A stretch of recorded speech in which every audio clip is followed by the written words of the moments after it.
And then the other story, I mean, we've talked about it a bit on Spaces before, like I said, where MJ became a fan of him in real time, but carrying cross went on Ariel Helwani. I mean, I think that kind of at least proves that, I mean, unless it is a full work and he has re-signed, which I don't think that's part of it. I'll get into what I think it is at this point in the moment, but because if there was a release or whatever, he wouldn't have been able to go on Helwani for the 90 days. But with the contract expiring, he's allowed to. It was an interesting interview. I mean, I don't think there's anything too groundbreaking. I think there's a lot we didn't know. Yeah, if you didn't watch it, all it is I'm not working there anymore. Yeah.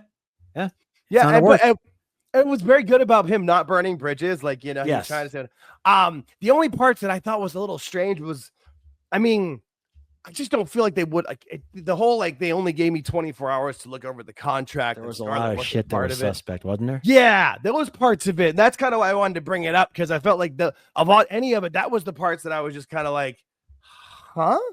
Yeah, when I asked about my wife, they said, we're not offering her a deal. You have 24 hours. Yeah, that was what? Yeah, exactly. There was parts of that I just feel like if nothing else, there's lawyers that are going to take a little bit more than that to just look it over and make sure everything's, cross all the T's and dot the lowercase J's. But it was very strange, but it wasn't, but it was just kind of, there wasn't that much. It was kind of repetitive. I think that was, we brought that offline where it was, once you kind of got through the first 15, 20 minutes, I don't think you needed too much more within it.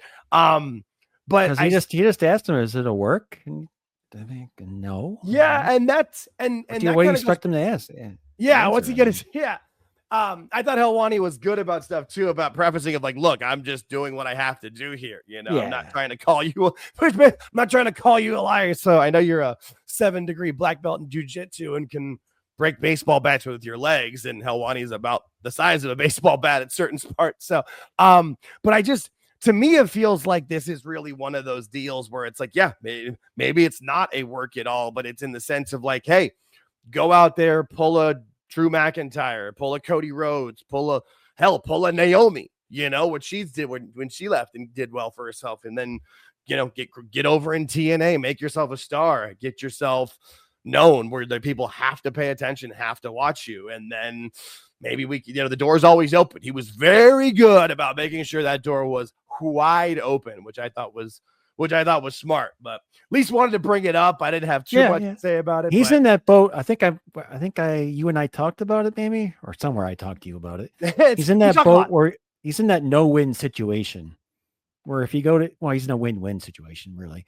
But if you go to TNA, people are going to see, told you. And he's not going to AEW. Right. And that's the thing. I feel like that's he can't, with Callis there and what happened with Scarlett. He's not going there at all. Never mind that even if the Scarlett stuff didn't happen, we know Tony doesn't know how to book larger professional wrestlers. And he is that. So let's be real. So I guess there's Japan, but or maybe the Matt Cardona route where he kind of just goes around indies and they wreck shop on the indies, but there's 2 of them. They got to get, it's going to be hard to pay him. He was going away anyway for the book tour thing. Right. So maybe it's just after the book tour thing, he does a couple independent shows and he pops back up on TV. Or maybe parts of And watch out for Bound for Glory. That's all I'm going to say. Bingo. And I'm glad you kind of said that, because that leads us into the next topic that we've got, which is the possibility and everyone talking about that TNA is on the verge of closing in on a major media rights deal. I'm going to interrupt you. I'm going to interrupt you here. Anytime. Let's keep in mind of 2 things. We're a smaller channel. We're not huge. We're not a big channel. However, you have heard 2 things here that you haven't heard. You heard here first, actually. One was a Seth Rollins injury, and the other one was somebody mentioning TNA going to CW 6 months ago. Maybe we said that, did we? I don't know if it was 6 because we've only been doing this. I over exaggerated. Yeah, but I want to say early May, maybe sometime in May. I would think is when that was brought up, because that was really when we started paying more attention to TNA, and It might have been before. Like, I know our first video dropped on February 26th. I know that. Like, so we've been doing them since then. But we started Spaces pretty much right after that. They've been consistent on those, so we do have a lot of content out there with it. But what I would think now, with how the chips have fallen, I really wouldn't be surprised if Peacock is the answer / one of the NBC affiliate channels. Probably not USA Network, but maybe USA Network. Like, they could, but I just feel like that deal would make a lot of sense. Getting within, because with Peacock's going to be losing WWE, but probably still wants to be in the wrestling game. Would be something where that would be a great outlet for them. Wrestling fans already know how to use it. It wouldn't be that difficult within it.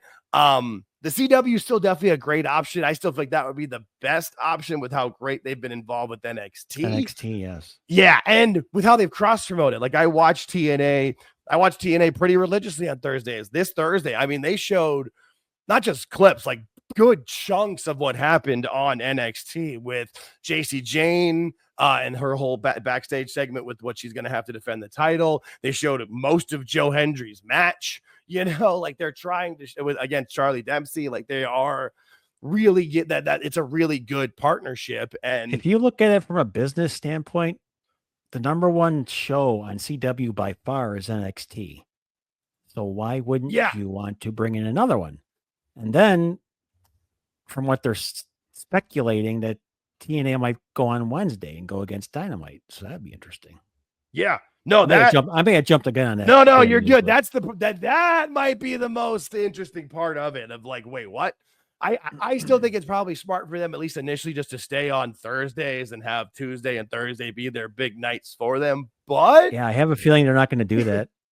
I think they're going to go full in. If they're going to go on with how WWE has been and how they're going to be running shows against others and how they're going to be full in. Yeah, and it seems like NXT is that way to do it. And also, too, good for TNA, because let's be real, the TNA AEW partnership was terrible, just absolutely fucking terrible. Like, there was nothing good about that for TNA. Yeah, exactly. It was just Tony Khan. No, Tony Khan was cutting terrible promos on their show. They put all the belts on, and then the Kenny Omega didn't even lose the belt back to a TNA talent. He lost it to Christian on an episode of fucking Rampage. Like, oh my God. No, so good for them. I hope they do it. I honestly do. I really hope they push it.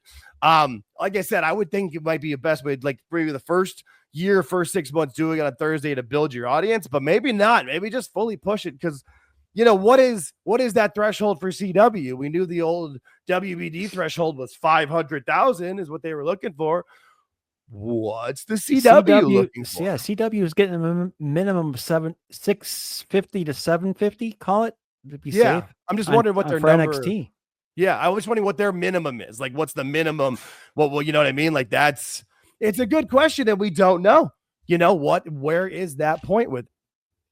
You just wonder if, because it's network or broadcast or whatever you want to call it, if the number, maybe it's like, as long as they're hitting 400,000, they're happy. So they're overly ecstatic now. I just wonder, because obviously NXT with WWE's advertising and the talent they have, they're going to get more viewers. I'm just wondering if NXT or if TNA goes to CW, what's that minimum that they're looking for to try to hit week to week moving forward? And obviously, with WWE, I'm not thinking that's going to be a major concern. I think, even better. I feel like the CW is so excited and so into it. Exactly. Yeah.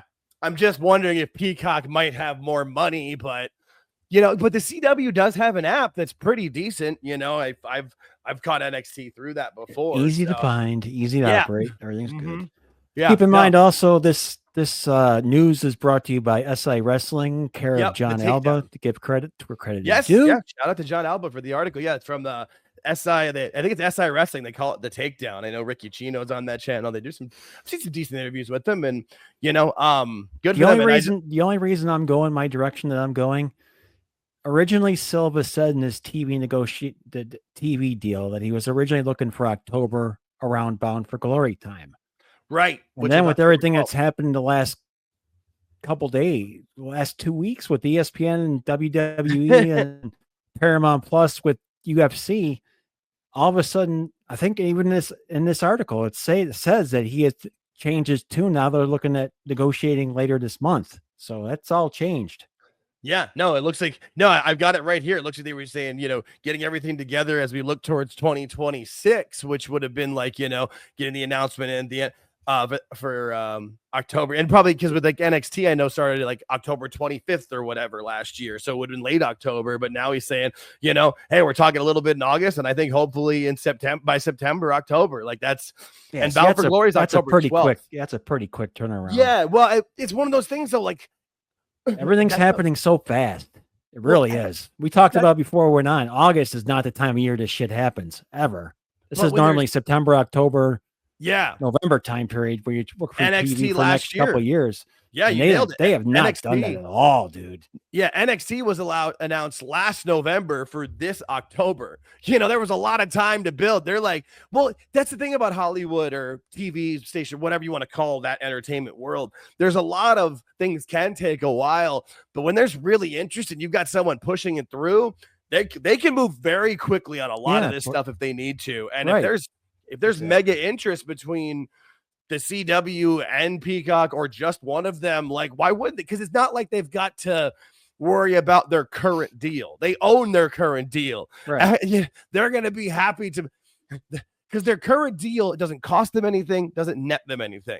So the moment they can move to where they're getting anything from CW or Peacock or whomever, they're going to jump day one, which is why. The only reason I just bring up the point because when TV announces their stuff for the next season, it's always, when is it? It's sweeps time, September, October. They announce for the next year, which is what NXT did. Mm-hmm. But with what's been happening lately, WWE and ESPN comes in August. Paramount Plus and UFC comes in August. This doesn't happen. I can't remember when it's ever happened. Even when they announce TV series, they don't do it in August. It doesn't happen. No, it's you're strange. Right.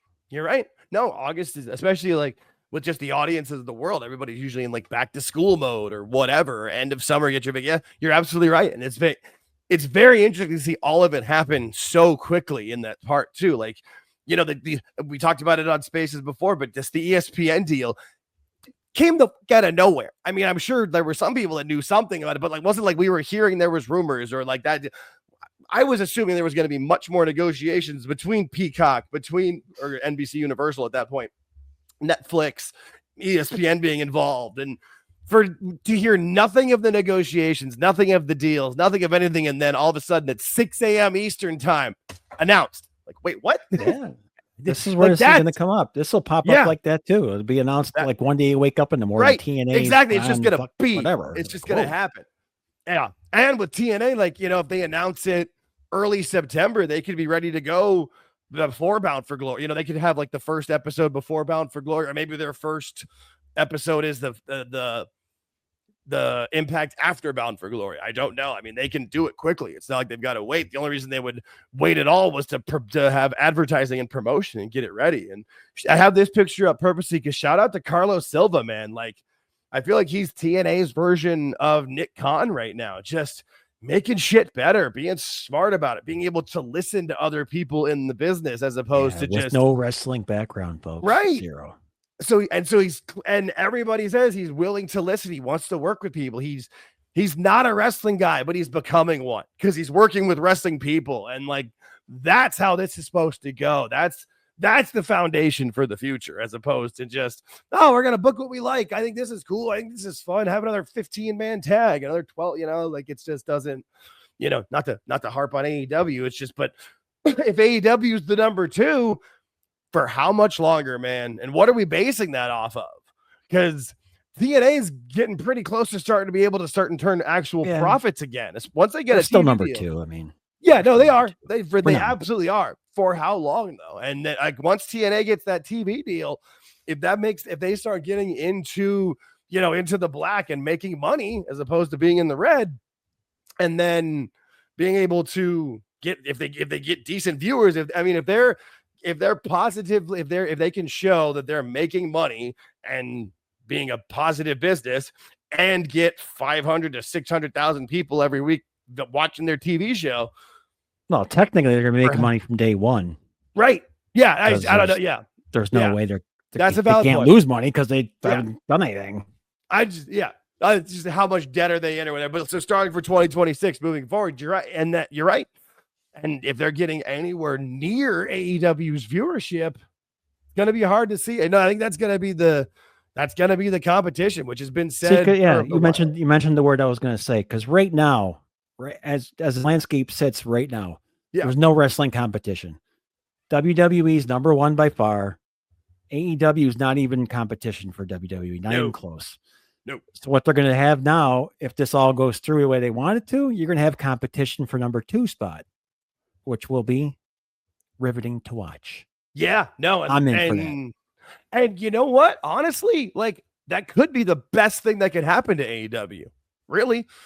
You know what I mean? Like, because it should be the best thing to happen to AEW. It really could be. And you're damn right. It absolutely fucking should be. That should be what makes them realize, because right now they've been punching up at big. Maybe it's time to realize, like, we've got something that is on our level that we should be fighting directly in front of us as opposed to above us that we can't even reach, because whenever you see a fight in the stands for a football game or something, the guy that punches up always loses. Think about it.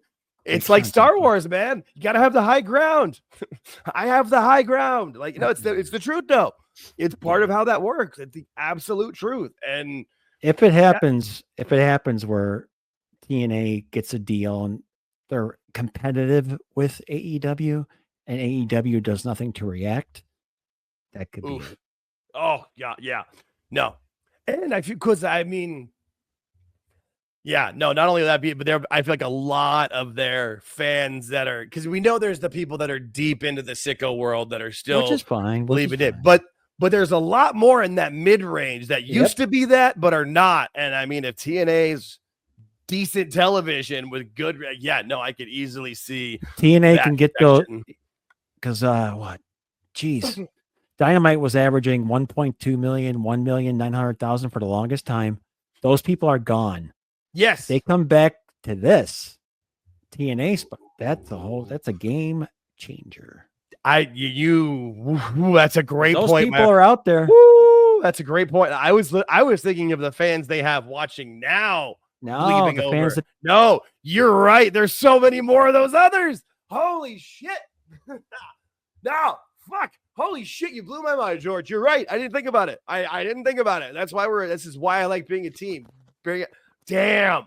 I was just thinking of, like, let's just say they have like 600,000 people watching right now, and 300 to 400 are the people that are like, the people that leave when the Bucks come on or whatever. I was thinking those people go over. But if they're at 600 now, what about the other 600 when they were averaging 1.2? Holy shit. There's 600,000. There's at least 600,000 that have no place to watch wrestling right now. They don't like it. Yeah, and those 600,000, or some of them, I'm assuming some of that part are people watching WWE or whatever. Right. Like, they're going to be able to see the advertising, or like they're going to see the promotion, the cross branding, whatever. And WWE will, if they're serious about it and this partnership's true, which we've seen it is, they can. I mean, they've already promoted TNA a bunch on WWE television, and they're doing it with AAA too. I mean, come on. Oh shit. It's gonna get interesting. No, you really have got me thinking, like, wow, I like this. I like this. I mean, it's like I'm just sitting here thinking, like, you got me double and triple thinking this over everything that I really think. No, it's a very, very, like, it just makes so much sense. Like, I'm trying to find the fault in it. I'm trying to, like, look for where's the other shoe, but I'm like, I don't think there is. I think they've kind of got it there. Like, it just makes so much sense. Damn. Mm-hmm. No, I like it. I'm sold. Sold American style, man. Just happens to be there's just those people are there. Yeah, no, they are. Where'd they go? You're right. There's so many of them, whether it's the people that were watching before, the people that are the people that are watching now but want to leave. Like, this could be 2026 will be very, the end of 2025 will be very interesting if they get the deal before Bound for Glory. Bound for Glory is August 12th or October 12th. Whoo, man. No, I like it. I'm sold on it. Good for TNA. I am watching. Quickly just show they've got their show tonight with Emergence with, they're showing these on TNA Plus. Eventually, if they can get that part of it, figure, because with CW, I mean, what are they putting on Friday nights or at different points? Like, they need the programming. And then if with Peacock, they've got other channels, whether, I mean, NBC Universal owns what, like 8-9 channels, maybe more. Yeah. And then they've got Peacock, I mean, that's interesting. There's places to go and people want to see it. Yeah, no.